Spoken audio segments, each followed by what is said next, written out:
Sumainyo ang Panginoon. At sumaiyo rin. Ang mabuting balita ng Panginoon ayon kay San Mateo. Papuri sa iyo, Panginoon. Noong panahong iyon, nang dumating si Jesus sa ibayo, sa lupain ng mga Gadenero, sinalubong siya ng dalawang lalaking galing sa libingan. Sila'y inaalihan ng mga demonyo at napakababangis, kaya't walang mga has dumaan doon. Pagdakay sumigaw sila, "Ano ang pakialam mo sa amin, anak ng Diyos? Naparito ka ba upang pahirapan kami nang hindi pa panahon?" Sa di kalayuan ay may malaking kawan ng baboy na nanginginain. At namanhik sa kanya ang mga demonyo. "Kung kami palalayasin mo, bayaan mo kaming pumasok sa mga baboy na iyon." Sabi ni Jesus, "Humayo kayo." Kaya't lumabas sila sa dalawang lalaki at pumasok sa mga baboy. Ang buong kawan ay biglang sumibad ng takbo tungo sa bangin. Nahulog sa lawa at nalunod.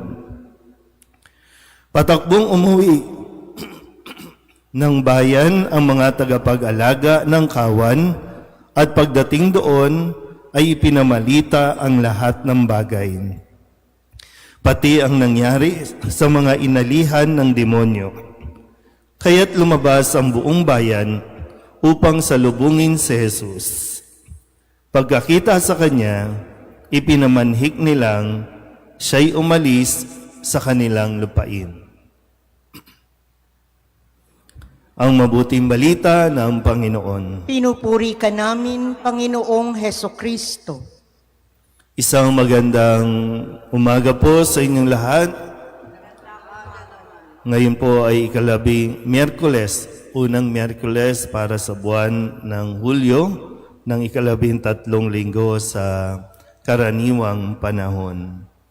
At sa atin pong narinig na kwento, sa unang pagbasa, pinairal ni Sarah ang kanyang pansariling interes, kung kaya wala siyang naging kumbaga pakialam sa kung anong mangyayari sa anak ni Hagar, yung kanyang alipin, basta't maproteksyonan lang niya yung mana na dapat para sa kanyang anak, na si Isaac. Yun lang yung nasa kanyang isipan, yung para lamang sa kanyang anak.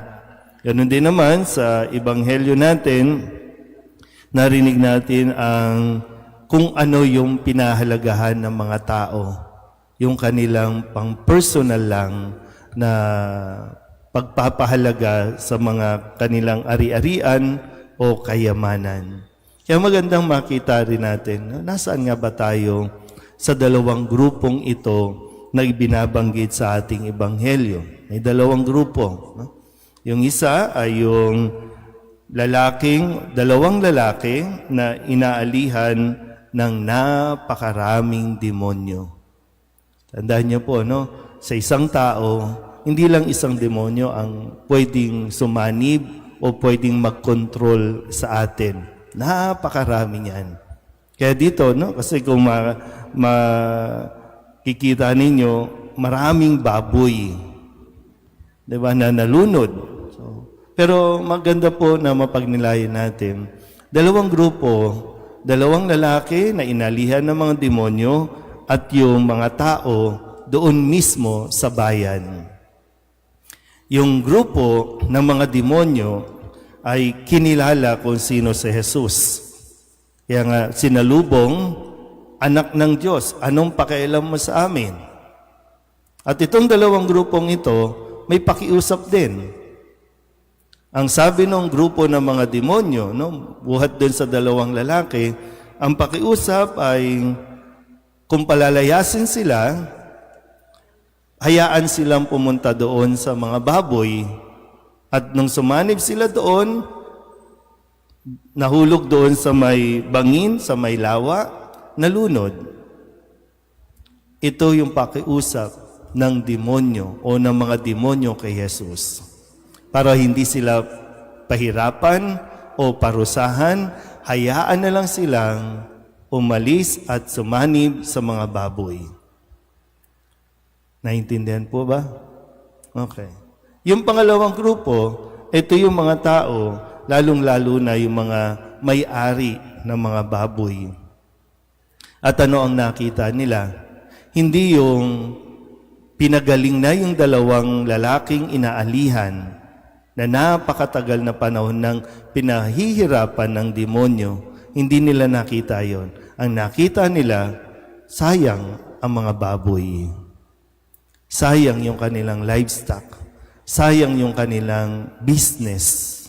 Kaya ano ang sinabi? Dito, ang kanilang pakiusap, parehong lumapit, di ba? No? Parehong lumapit kay Jesus. Yung grupo ng mga demonyo, kinilala siya bilang anak ng Diyos, nakiusap na doon na lang sa baboy. Samantalang itong mga nasa bayan na ito, sinalubong din si Jesus, ang pakiusap nila, umalis si Jesus sa kanila. Nakikita niyo po yung pagkakaiba? Na minsan tayong bilang mga tao, para bang mas masahol pa tayo sa demonyo kasi tayo ayaw nating kilalanin ng Diyos. Ayaw nating sumunod sa Diyos at ang gusto natin, ang Diyos ang sumunod sa tao. At yung reality din, mas pinahalagahan natin ang mga bagay sa mundong ito kaysa sa buhay ng tao. Kaya nga, maging sa mga desisyon natin, sa lipunan natin, di ba? Ginagamit natin ang tao para sa personal nating interes at mas mahalaga sa tao ang kanyang ari-arian kaysa sa buhay ng tao. So, sino ang mas worst? Sino ang mas malala? So, pero pag nilayan din natin, no, kung saan ba tayo sa dalawang grupong ito.